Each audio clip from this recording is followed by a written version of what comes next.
we are Arathi Lati and we are going to speak about the high dynamic range or HDR. If you have any comment or you want to ask something, please ask. Well, we are going to start.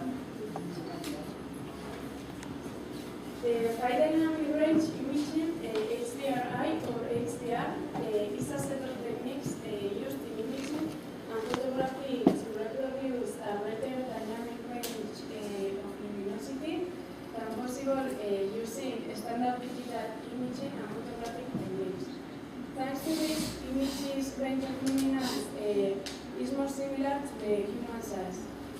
Since most cameras take photographs with a limited exposure range, resulting in the loss of detail in light and dark areas.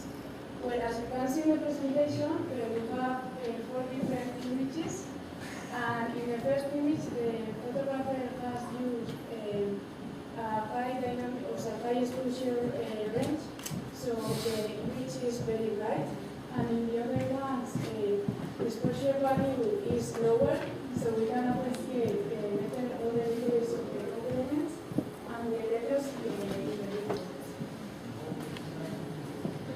In these images on the top, we can see that because of a low exposure value, we have lost all the details of the walls, and whereas we can see all the details of the colors and patterns of the stained glass window. And in the other images, we have lost all the details of the windows, whereas we can see the details of the wall, such as the lights and the shadows. Can you hear well? Yes. And this would be the HDR image, and as you can see, we can appreciate very well all the details of the walls, such as the lights, the colors, and the shadows. And also we can see perfectly the colors and the patterns of the stained glass window. Now we will explain the steps to get HDR image. Firstly, we need to take several photographs of the same scene to see the same opening, preferably with a filter. Here you have 4 photographs, and in the first one you can see that you can appreciate very well the art, and in the last one the sky and the road. So the big picture is the HDR image, and it's the combination of the 3 photographs. The only thing that will change between a photograph and the others is the value of the exposure time. To form a HDR image, at least 3 exposures will be needed. High speed in order to photograph the detail of light areas, the first photograph and is expressed by a plus, the normal speed, the second photograph, and the low speed in order to photograph the detail of dark areas, the first photograph, and is expressed by a minus. Well, now we are going to do some practice because we have a program that is like a game. So the lady is going to show you how it works. Well, as you can see, that's the place where you can change the exposure value, and then clicking in that button, you take different photographs. And the program, the program says something like this is a good photo or not. So with this, you can see what images could be taken to then form an HDR image. So we would like to ask someone to come here, any volunteer to come and play with this program. Come.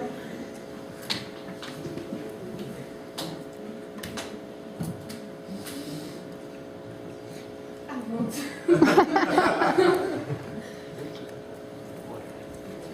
Yes, my bad.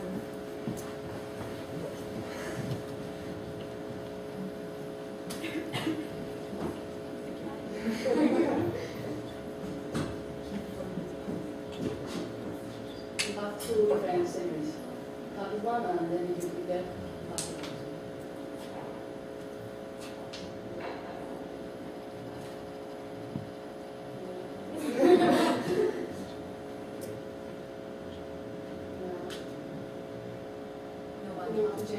exposure value by changing this.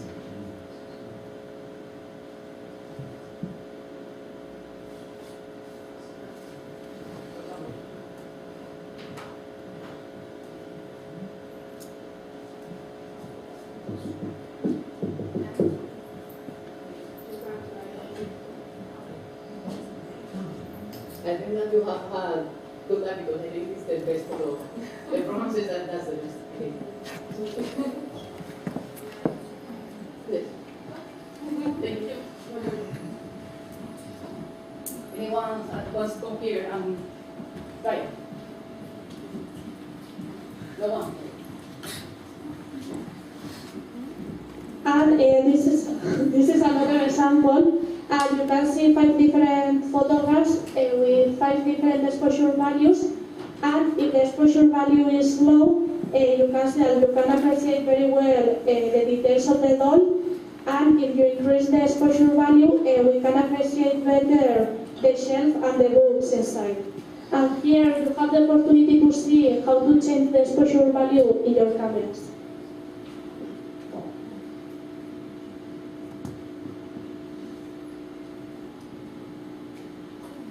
And this is another example, and the same. If the exposure value is low, in this case, in the third photograph, we can appreciate very well the sky, but we have to increase the exposure to appreciate better the color of the dress.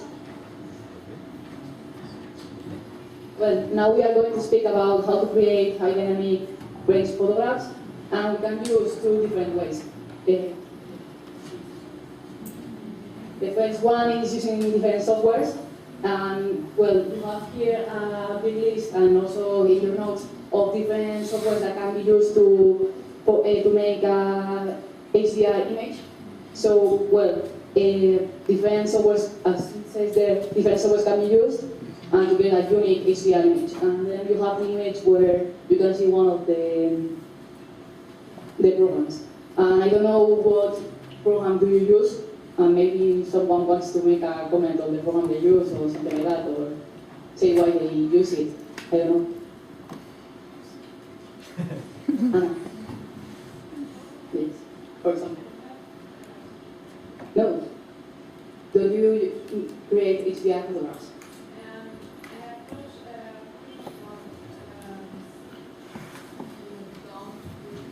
Why don't you have the microphone?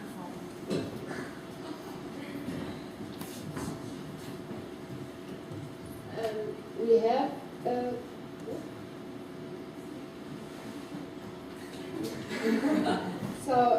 we at work we have Photoshop, but we don't do HDR.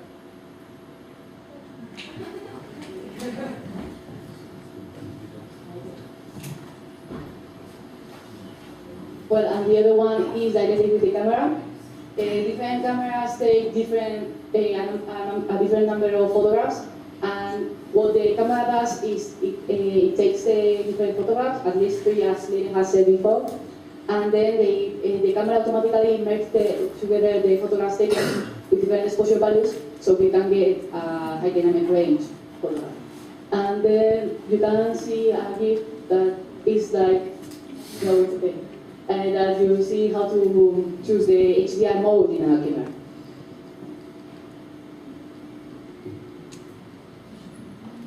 Now we are going to tell you when we should use the HDR technique and when we shouldn't use it.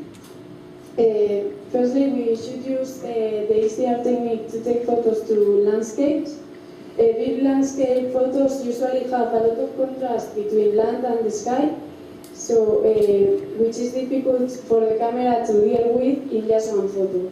With HDR, the sky's details can be captured without making the land look too dark, and we can also capture all the details of the land without making the sky look too bright.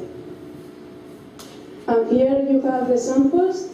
On the top of the right, you can see that because of a high exposure value, we have lost all the details of the sky, whereas we can see well the details of the land. And in the picture that it is below, we can see that we have lost the details of the land. And the biggest one would be the combination of the other two photographs. And here, as you can see, we can see perfectly all the details and colors of the land and the sky. We should use this technique to take portraits in sunlight. Lighting is one of the most important aspects of a good photo, but too much lighting on someone's face, like harsh sunlight, can cause dark shadows, bright glare, and other unflattering characteristics. Here you have an example, and as you can see in the second photograph, they have used the HDR technique, so we can appreciate very well all the details of the face. But in the first photograph, there are dark shadows, so we can appreciate very well, for example, the details of her eyes. We also use the HDR technique when the original photograph looks too dark. That can be because there is low light, or because there are blacklit scenes. That is when the light is on the back part of the person we are taking the photo to. And thanks to the HDR, you can brighten up the details of the dark parts without washing out the well-lit portions of the photo. And here you have an example. As you can see, this is an HDR image, and if it wasn't an HDR image, we would have lost the details of the sky and the floor, because as you can see, it's night and it's like a quite dark photograph and quite dark scene. But thanks to the HDR, not only do we brighten the dark parts of the scene, but also we maintain the bright parts of the photograph that would be the billboards that are in other scenery. We shouldn't use this technique to take photos with movement.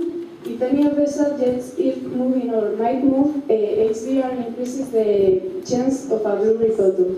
Remember, HDR takes 3 or more pictures, so if the subjects move between the first or the second shot, the final picture won't look very good. Here you have the sample, and as you can see, we can see more or less good the background, but we have lost all the details of the man that it is walking. We shouldn't use this technique with high contrast stills. Some photos look better with a stark contrast between the dark and light parts of the photo, like if there is a dark shadow or silhouette you want to highlight. HDR will make this less intense, resulting in a less interesting photo.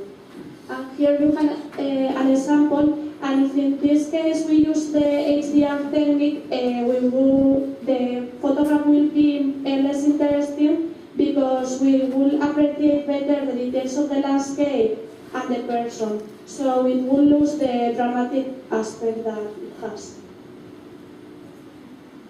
Well, we shouldn't use the HDR technique also when we have in the original photo vivid colors, because sometimes when these colors aren't in the photograph, in the original photograph, it's good to use HDR technique.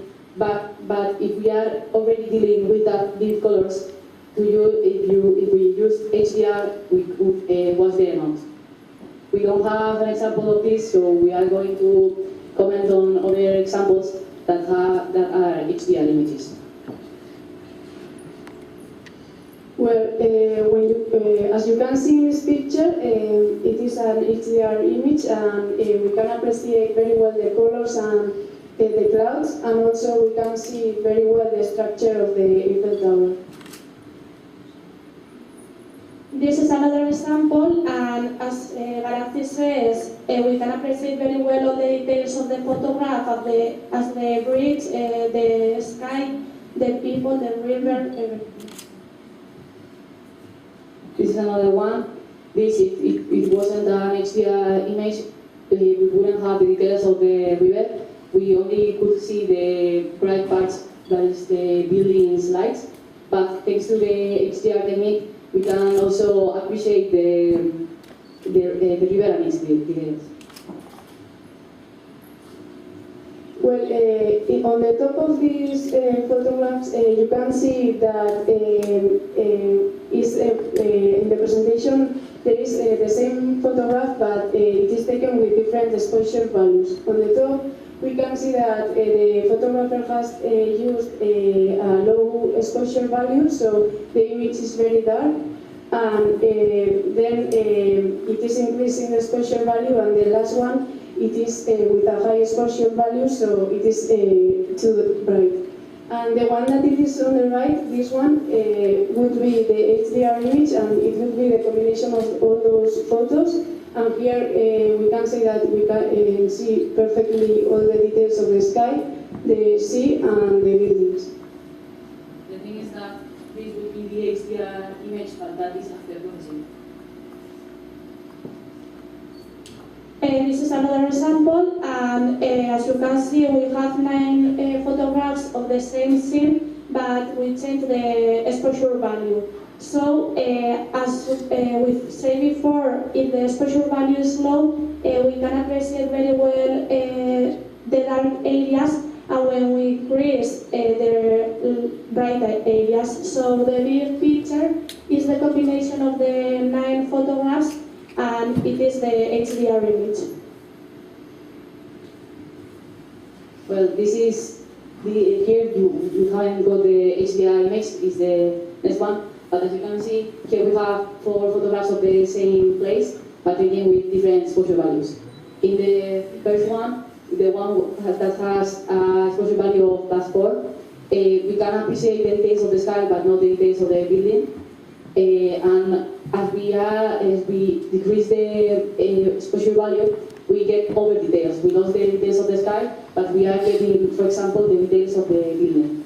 And for example, in the last one, it may seem that we don't have any important detail, but for example, if you see here, this is like quite bright, and in the last one, this place and this area, saying still combining the 2 photographs, we could get a better image of this area in concrete. And here you have the HDR image, but I think that it's after processing that they have used other techniques to make a more beautiful photograph. This is another example of an HDR image, and as you can see, we can appreciate very well the colors of the sky, the floor, and also we can appreciate very well the arc and the other structure of the building. This is another example, and it's the same. We can appreciate very well the walls, the style, the state, glass windows, the flags, every detail. Well, here we have a GIF, and as you can see, we have put the off and on of the HDR image. And one of the details that can be highlighted is that the sky when we don't use the HDR technique, don't look very well. We can appreciate the details of the clouds, but with the HDR technique, yes.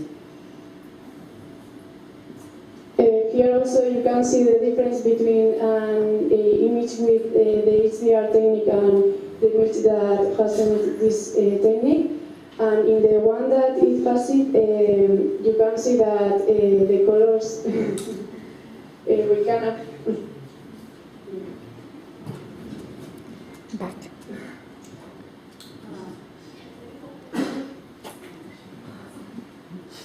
We don't know what's happening. Like I was saying before that happened this, we could, so we can see clearly the colors of the sky with the HDR technique, and we also can see all the details of the transport and the buildings. Here we have another comparison, and when we don't use the HDR, we can see that we can appreciate very well the color of the sky, but the building is so dark. So when we use the HDR, We don't lose the color of the sky, but we can appreciate better the details and the structure of the building.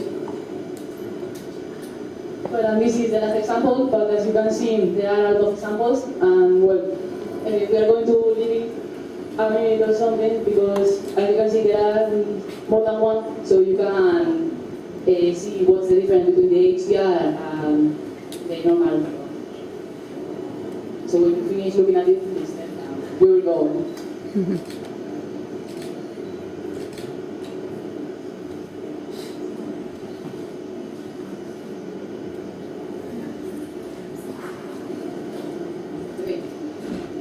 So we have finished, and now is the moment to ask questions.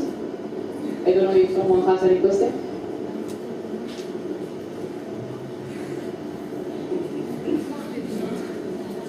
Okay, so I do have a question for you, and it's that if you have enjoyed it or if it has been too boring.